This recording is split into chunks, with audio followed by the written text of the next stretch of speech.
AI is incredible. It can teach you how to fry an egg and even write a poem, pirate style. Yarr! But it knows nothing about your work. Slackbot is different. It doesn't just know the facts. It knows your schedule. It can turn a brainstorm into a brief. And it doesn't need to be taught. Because Slackbot isn't just another AI. It's AI that knows your work as well as you do. Visit slack.com/meet Slackbot to learn more. Kaylee Cuoco and Sam Claflin star in the MGM Plus original series, Vanished. When the man Alice loves disappears on a train to the south of France, every romantic memory becomes evidence. Every intimate detail, a potential threat. She thought she knew everything about him, but she may not even know his real name. 4-part thriller Vanished premieres February 1st on MGM Plus. Finding the truth is a dangerous affair. Did my card go through? Oh no. Your small business depends on its internet. So switch to Verizon Business. And you could get LTE business internet starting at $39 a month when paired with select business mobile plans. That's unlimited data for unlimited business. There we go. Get the internet you need at the price you want. Verizon Business. Starting price for LTE business internet, 25 megabits per second unlimited data plan with select Verizon Business smartphone plan savings. Terms apply.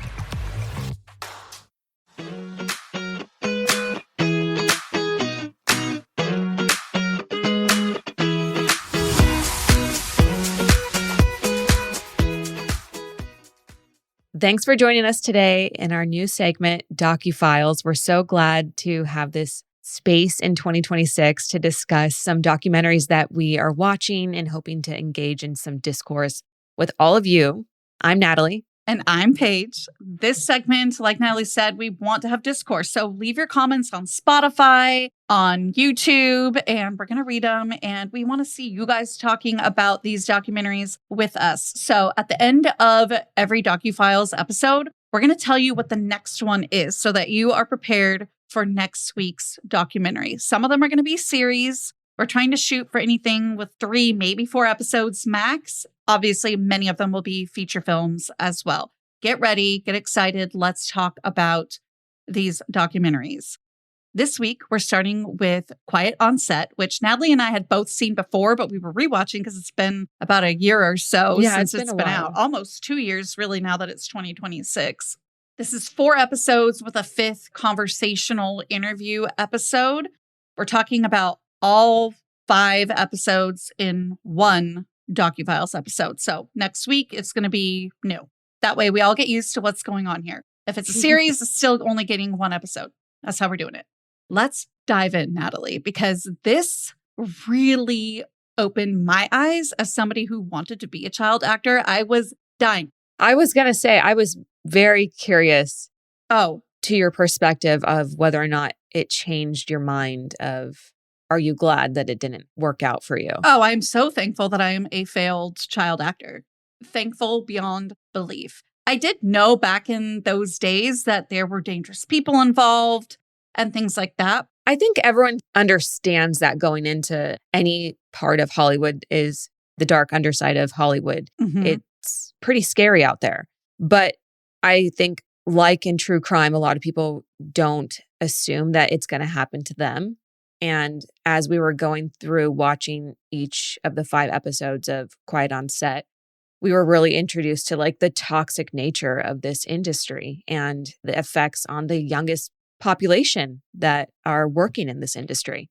When you look at the things that happened on set, it makes me wonder how much or what I missed on the sets that I was ever on, in the acting classes that I was ever in. I mean, I had people be mean to me, or they really just didn't care that it was freaking hot. And if we're not a high cast member, that we're not in a trailer. So like treatment was always somewhat interesting, but it makes me kind of wonder, like, what did I miss? Because even Dan says, and this is at the end of the 4th episode. When you say Dan, you mean Dan Schneider, by the way. He was a infamous producer, showrunner for Nickelodeon, which is really the network and the shows that are being explored in this documentary. Thank you for clarifying that, Natalie.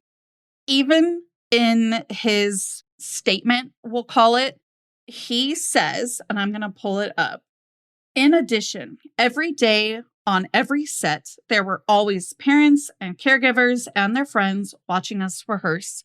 So yeah, there were parents and other adults on set that missed a lot or were too intimidated. So to what Dan is saying, well, Dan, you were really good at intimidating people. So everybody was really afraid that we're going to ruin careers about all the things that you and I are about to talk about that happened. Before every episode airs, there is a disclaimer that the documentary airs and it pops up on screen and it says basically, and this is the gist, I'm not going to read it for you because I don't have it, but it basically says this is a documentary exploring how the children were failed by the adults in their lives that were supposed to protect them. And I think that they worded that very specifically. They didn't say their bosses. They didn't say the network execs. They didn't say, they didn't specify which adults. They made it very obvious that it was the adults. It was everyone from the executives, from the showrunners to the producers, to the makeup artists, to the parents, to the person doing the schoolwork. It was every single adult on set failed these children. And it's sad. And we could talk about the reasons why being intimidated of losing their jobs, of impacting their child's career. We can talk about that all day long. And while I understand that that came into play, it really doesn't matter because they were the adults. You are supposed to be the safe person in their life that they can come to. When you are a kid, you actually don't have very much control of much going on in your world. The adults do, from your teachers to your parents. They're kind of running the show and rearing you and creating the environment that you are supposed to be in. And it ended up being a work environment, which is already sketchy when you're talking about kids, that wasn't really that safe. And a lot of the times the kids barely realized what was going on because it was kind of progressive. And some of them had experiences that got deeper and worse than others. But we're talking facial shots with goo on the face of 13-year-old Jamie Lynn Spears. Really inappropriate sexual innuendos. You have a young Ariana Grande squeezing a potato, attempting to get the juice out of it. Can I squeeze this to get the juice out of it? Or whatever. She's lying on a bed at one point and says she's thirsty and throws water on her face in a very uncomfortable angle shown on the screen. And this is the dirty, writing the line type of humor that Dan Schneider was known for. And he did shows like All That, The Amanda Show, Zoe 101, Sam and Cat, iCarly, Drake and Josh. Iconic Nickelodeon shows. But Sachi Cool says it best to me. She is an author and many more things and was involved in the show Quiet on Set. Who are these sexual innuendos for? Who is Ariana Grande squeezing the potato and pouring water on her face and I think chest while laying on a bed? By the way, she was on a bed. She was upside down on a bed, pouring water on herself. Who are they for? Who are these jokes for Dan Schneider? Who are they for? And sometimes I've caught myself laughing while watching Disney as an adult. Yes, my husband and I will watch any new Disney movie because we respect and love Disney and it's kind of feel good. So every once in a while, when something comes out, we will watch it, like Inside Out 2 or something like that, for example. I feel like that's a little bit different, though. It is exactly my point. Like, you'll catch jokes that are for the parents, but you're like, it's not sexual innuendo usually. No. And it's so deep that you're like, there's no way like a kid's getting that. But like, but like, no, it's not the same as Ariana Grande squeezing a potato. It's just, it's not. Because movies like Inside Out are like 4-quadrant movies. They're trying to get every single age group to go put their butts in the seats at the theaters to make the most money versus a show like Zoe 101 or All That or The Amanda Show. The audience is specifically kids. And maybe I think they list the age range from anywhere from 6 to 14. Yes. I believe Dan Schneider was quoted as saying, my job is to get kids in that age range to watch TV at any cost. And apparently he took that to heart because he went and did At Any Cost. And yeah, he says glued to their TVs. Yes. And that's really profound. But also that goes to show exactly what you're saying. Then who are these jokes for? It was for his like own sick pleasure. I think. Absolutely. I think he got off, and I mean that literally. Yes. I think he got off on the ability to sneak things into the scripts and onto TV and words out of kids' mouths in a way that was seen as like, oh, they don't mean it like that, but he got to do it anyway. Do you know what I mean? It was almost like a power move. Like, it was a power move. How much and how far can I push this? Like, can I go close to the line? Can I toe the line? In front of their parents. In front of the parents, in front of everyone. And when their parents question me about what's going on and it's making my child uncomfortable, I'm recalling one of the cast members of the later years of all that. His mom started speaking out because they used to do like a Fear Factor segment. Yeah. I don't think he was a dog person and he had to have peanut butter put all over him. And then like a dog was brought out to lick it off. But yes, it was a fear-based segment modeling Fear Factor. So that was that time in the TV world. But he didn't like it at all. And it really made him uncomfortable. And the mom started speaking out about things that made her son uncomfortable on set. And she was told that she's difficult. And he basically got let go from all that. He did, not basically. He did get let go eventually because she was trying to protect him. And you know what? Good on her. And it sort of backfired because it affected their relationship. They go on to discuss in That's true. the episode 5 that moment, or she talks about the moment that he was fired. She saw her little boy become a man, like his physical demeanor changed and he was never the same. And in the episode 5, sort of like wrap up of the whole thing where they talk about the reactions to the documentary and basically the public's reaction to it. They say that this affected their relationship up until they both watched the documentary. So 20 years? A lot of them are just starting to understand. One of the cast members from Zoe 101 explains that pretty well too. Like, I watch this as an adult and I go, oh. Yeah, like I can't believe he had us doing stuff like that. And I do think that he wasn't just targeting the children either. And they do touch on this throughout several of the episodes. He was super misogynistic. And I don't use that word lightly. He was targeting the 2 female staff writers he had on the Amanda show. He hired them and told them that they had to share the salary. Yes. He was not going to pay them a full salary each. They had to work as if they were getting a full salary, but they had to split it. But everyone else in the writer's room was paid an individual salary. Oh, he hired a dude right after them who got a full salary. So he was openly misogynistic because this, unfortunately, is an industry that, while there are unions, they're constantly fighting for rights. I mean, add it being children in the mix that you're writing for in a children's set. There was just a lot he got away with because people were just thankful to be there because it's a dog-eat-dog world.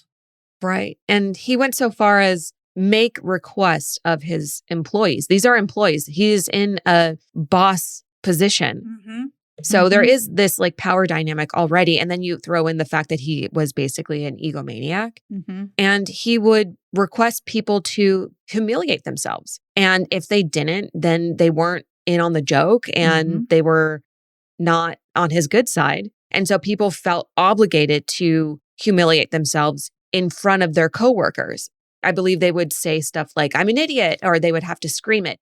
And there was one writer in particular who acknowledged that a certain instance happened. And she said that, you know, I don't really want to talk about it, but she did acknowledge that it happened. And her coworker explained that he wanted the female writer, one of 2 female writers in a room full of men, to stand up, pitch her story, and do it as if she was being sodomized. She did it.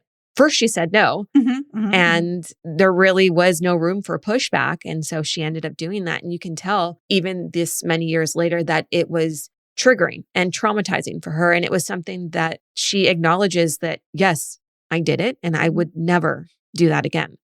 That writer went on to also call Dan out, though, because he told her if she stood up, this is all via email. So he would like email them at their desks and be like, stand up and say, I'm an idiot.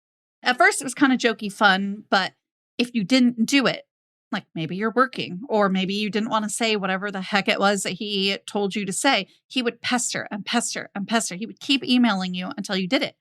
But sometimes Dan would offer money. I think he offered about like $300 or so. I mean, if this isn't bad enough, you guys, there are 3 more episodes after they talk about this. Like, it's unbelievable.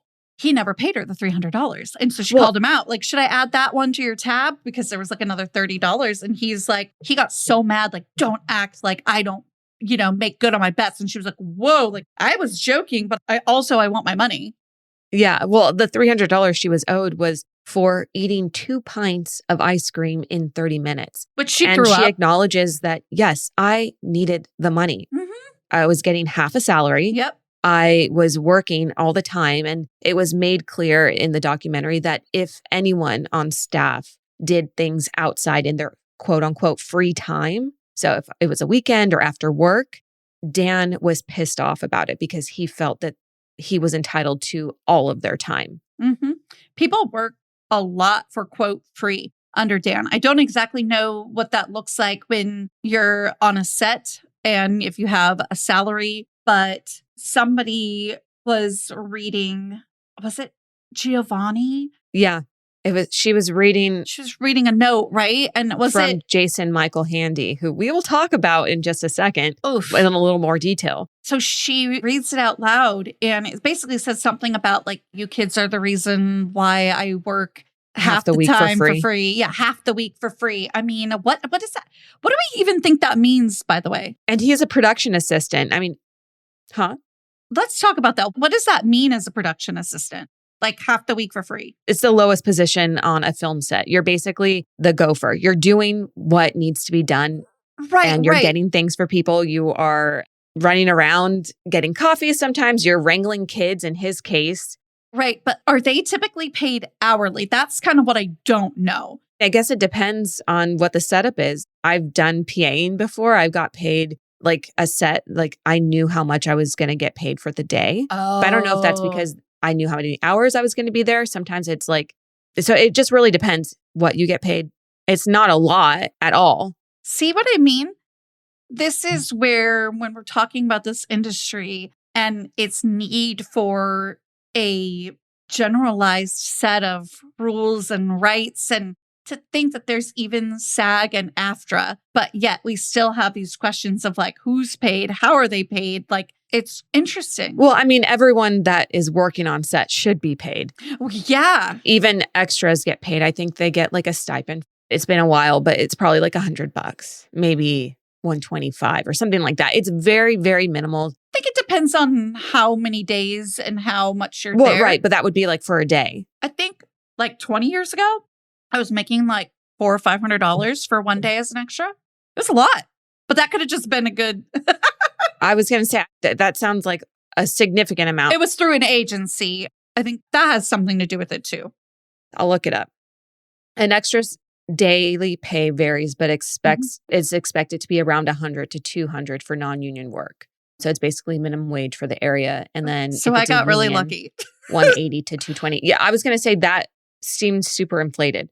That's after an agency took a cut too. So maybe the agency, those types of things help. Unions, agencies, like having people that are advocating for you and making things worth it. It can kind of elevate budget. Or maybe you got paid overtime. Maybe, I think. But because you were a kid, I don't know. Yeah, I mean, and listen, I just want to make it clear to everybody too, like I'm not in a bunch of stuff. I don't have like a resume of 500 different even pieces of like extra work. Like this is just when I was doing acting classes, had a little agent, ended up trying to do some extra work to get SAG, never even got SAG, which is something you have to work for. That's Screen Actors Guild. So like, don't expect to like see me or think that I have like a bunch of experience with this. I just know that I remember getting one paycheck specifically and I was like pumped. Well, especially as a kid though, anything any check you get is exciting because where else would you get money? Oh, I was so pumped to close my Coogan account too. I was like 18, rolled into my bank. I'd like to close my Coogan account, please, which we've talked about these before, but it's an account where a certain portion of money that you make goes to when you are a child actor or you do anything, whether it's extra, no matter what, to protect a portion of your money. I think it's only like 25% has to go in there. It's very low. It is. It's actually strikingly low. But parents are footing bills and having to pay for lots of things in the beginning. But like as a parent, that's your job. Yeah, it is. It's your It's job. just weird. It's true. It's true. It's true. Actually, this is something that is touched on in the documentary is the filmmakers acknowledge that a lot of these kids were kids that were responsible for supporting financially their families. Mhm. And so that's a lot of where the pressure came from to Oh, yeah. be a good listener Mhm. to what Dan requested and just be like a good little soldier. A good little soldier is actually like so sad, but yet profound because that's exactly what they ended up doing. And I sort of skimmed this earlier, but it's like this idea where you kind of just expect or hope that the adults around you are doing right by you. And if you're lucky in life, the adults around you are doing right by you. And listen, they're humans too, and nobody is perfect, but they just soldier on. And there's this feeling in life, and maybe this is just me, but when something really bad happens, sometimes it's really hard to realize how bad it is because it's this thing of that, like it's happening to you. And you hear about bad things happening in the world and you go, gosh, like that's so bad. But like when something bad happens to you, you don't exactly know how it feels to have that bad thing happen to you or like how to interpret that. And like add having a child's brain and experiences to that. How did they really know when something bad was happening or when they should have just said, I can't do this anymore. I don't want to do this anymore. Let's talk about Drake Bell, aka Drake, as you reminded me, Campana. A lot more happened on set than just inappropriate work environments. There were sexual Mhm. abusers who were convicted on the show. One of them was a very beloved member of the crew of several of the shows. It was for like almost all of them. Like he was everywhere. What was it? We're speaking about He was on Brian a lot of them, Peck. right? Yeah. who unfortunately did assault Brian Peck. Drake Bell. And when Natalie and I were talking about this show before, she reminded me that he also one time changed his name on Instagram to Campana and people Espanol, Spanish for Bell. And that was the whole joke. He thought it was kind of funny because he did, I believe, moved to Mexico or stayed there for a very long time. He is huge there, Mhm. actually. He has such a large following and like has concerts. People Right. show up in droves to see him. You know, it's the career he probably should have had here. Right. They got it. There's a clip of him talking about it.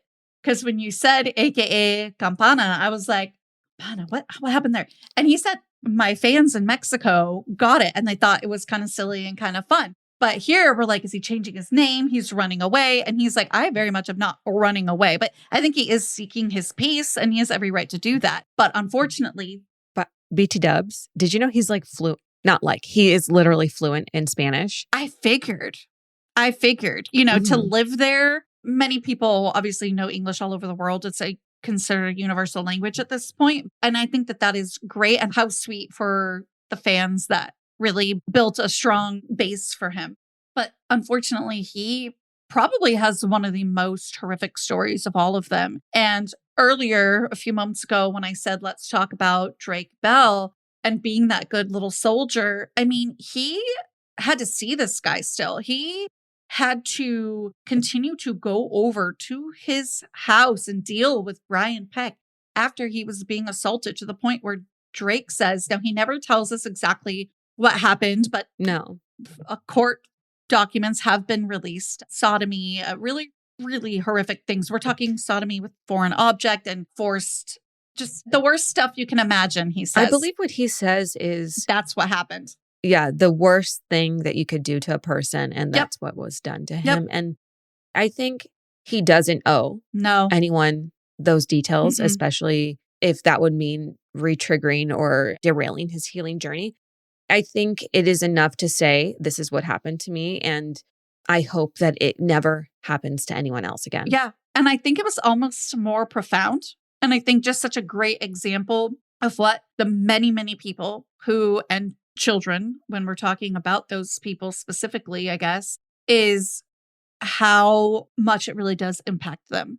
So don't tell me that just because you're a teenager, you can internalize that differently than like an 8-year-old. That's not a thing. This still very much affects them. It affects a lot more people than just him. It affects his father, who was also interviewed in the documentary. And his father He didn't like actually him. clocked Brian Peck. Well, I guess I can't say he didn't like him, but he didn't like the behavior. He didn't like these back rubs. No, And he's like, what is going on here? He clocked it right away. He saw what this man, the way he was touchy-feely with his son, and immediately said, I do not want my son anywhere alone with him. I don't want my son, you know, these types of interactions. And he actually spoke up and went to someone in production and said, you know, these are my concerns. And he was told, well, this man is... Oh, he's gay. Don't you know? He's gay. I think that's what they Maybe said. that's He's what gay, you're seeing. You're homophobic for thinking this. He doesn't have any interest in your son. And so... Well, they told him that they wrote it away. He kind of realized he had to be a little bit quieter, but behind the scenes in his relationship with his son, he was still very much an advocate for, please, you know, let's stay away from this man. But as abusers will do, they will drive a wedge between anyone and the person standing in the way of who they want. And that's what this person did with Drake and his dad. He tried to get him emancipated. That happens a lot with child actors because they can work a lot more and all of these things, but also who may or may not get more access that way, right? But I do want to touch back that they did write it off and say, oh, well, he's gay, so he's just touchy-feely, which I think is already extremely wrong too. I don't think because you're gay, that means that you're going to touch children inappropriately as well, number one. It was just kind of gross, and you're right. The way the dad puts it, he says, they said, are you just being homophobic? Yeah, when I was paraphrasing, it was me repeating what the dad said. Yeah. And they said, are you just being homophobic? And Natalie and I don't know if the dad internalized or if they actually used that word. Regardless, they were manipulating the dad into being like, you don't even know what you were seeing. He's just a touchy-feely guy. And that ended up, among other things, keeping Drake in very unsafe situation to the point of sodomy with a foreign object. Thank goodness for his girlfriend's mom, who realized when Brian Peck was supposed to go to Disneyland with him, Drake is from Orange County and was living in Orange County. One evening at his young girlfriend's house, they're 15, 16 years old, his phone's just ringing off the hook because he didn't want to go to Disneyland with Brian. And instead, he wanted to be at his girlfriend's house. He said he felt the safest there. And his phone's just going off. And the mom's picking up on something is going on with Drake. And then something also is going off about this phone. Like, why is the phone ringing off the hook? Why is this 40-something-year-old man continuing to ring his phone? This is so inappropriate. And so she pulls him into the kitchen and everything kind of came out from there. But thank goodness she noticed. And unfortunately, the dad's gut feelings were right as well. And that was something I thought of too. It's, you know, that disclaimer we talked about at the beginning where it says these are children that were let down by the adults in their lives. You know, that's me paraphrasing. This is a parent, a father who did his best to protect his child. And the predator still found a way around the protections that were in place. Oh, and they will.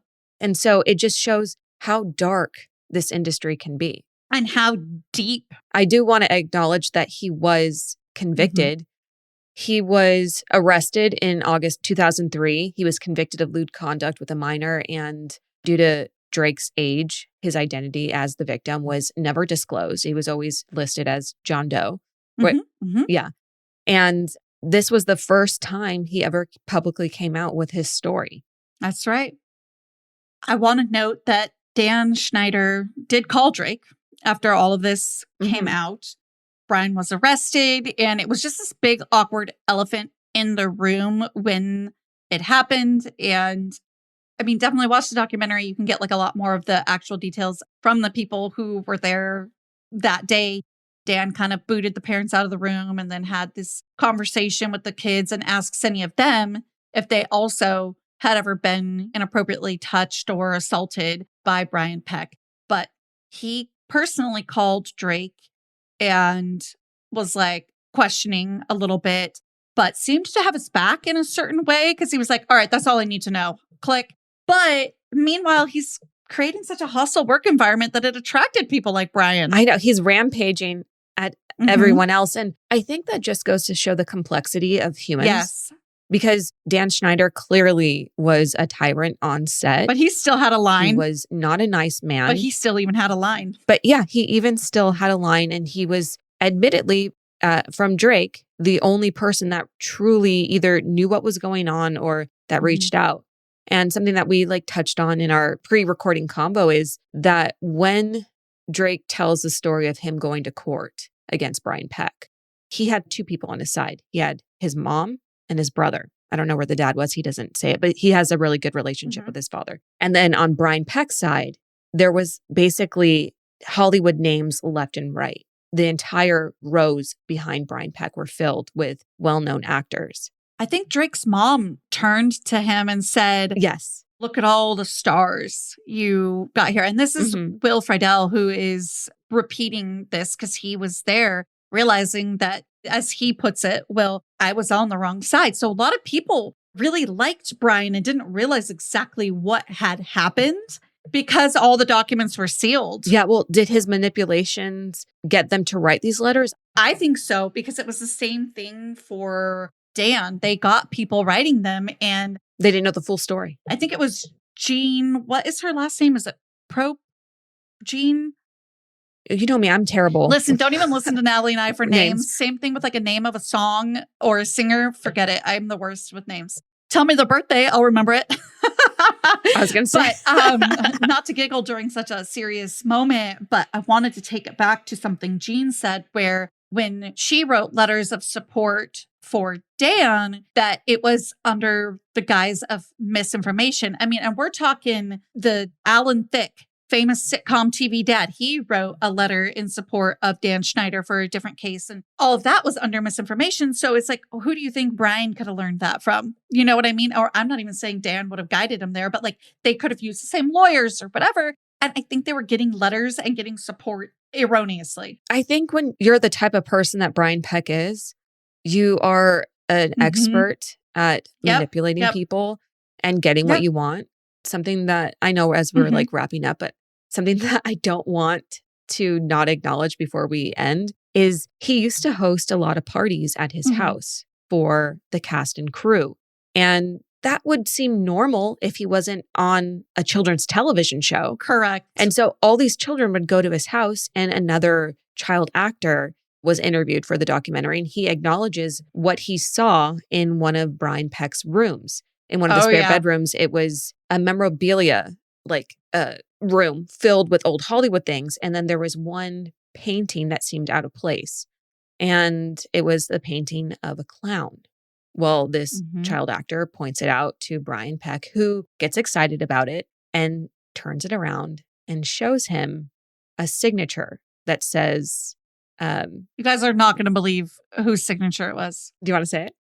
John Wayne freaking Gacy. Yes. Are you out of your mind? It turns out that this clown portrait was a one of one. It was done for Brian Peck by none other than John Wayne Gacy, who he eventually became pen pals with. And he saved and relished the contents of these exchanges that he had with him, and he kept them in his bedside table. Now, this is the man working on a children's show surrounded by children, who has now been convicted of being a predator.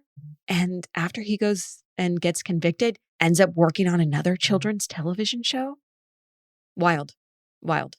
It's the kind of stuff that just keeps happening in this world that drives me crazy. Meanwhile, this industry is so hard to break into when you don't know anybody or you're not a Nepo baby.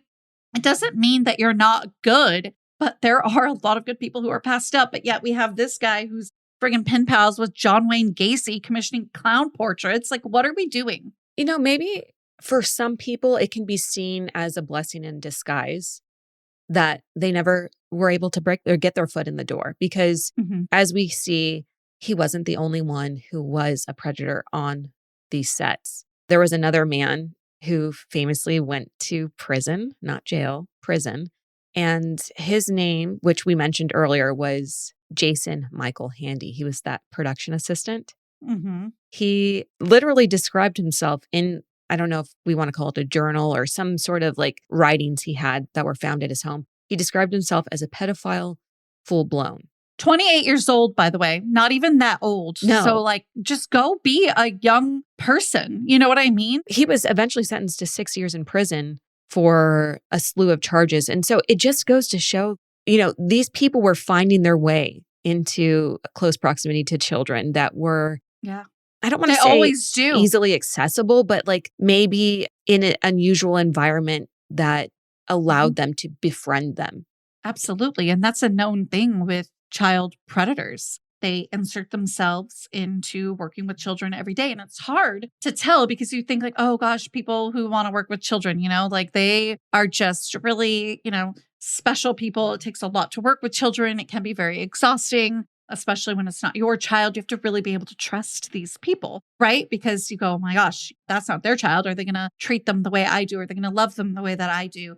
And many times you can, but unfortunately, like you just can't let your guard down. A wolf in sheep's clothing. Exactly. And it takes me back a little bit to my cousin's murder.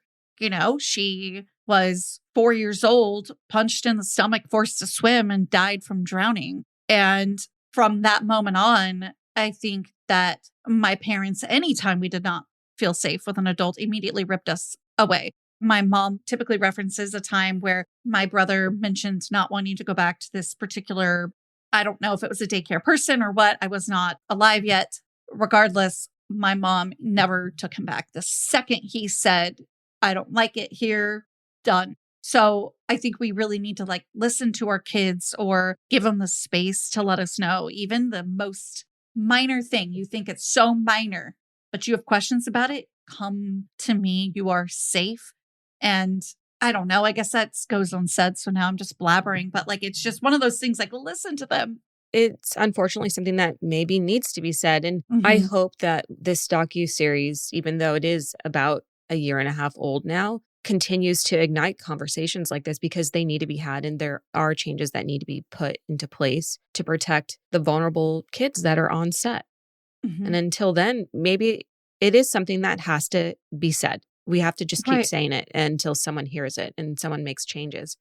The union's got to look at it. That's the way you make the changes. These kids are all SAG-AFTRA. So they need to be implementing this certain clauses for children because as someone put it in this documentary, and this is an interesting spot to sort of be wrapping up on, in that it is difficult to find a set that there is not one single child on. And that really struck me because you don't think about that, but it's actually really true. From an extra to a series regular, a cast member, there's going to be a child playing a son, a daughter, or whatever, or again, even an extra. So I think that that's where we should leave it, is thus we have the infrastructure to make these changes. So let's just hope that those adults that can make the changes, make them.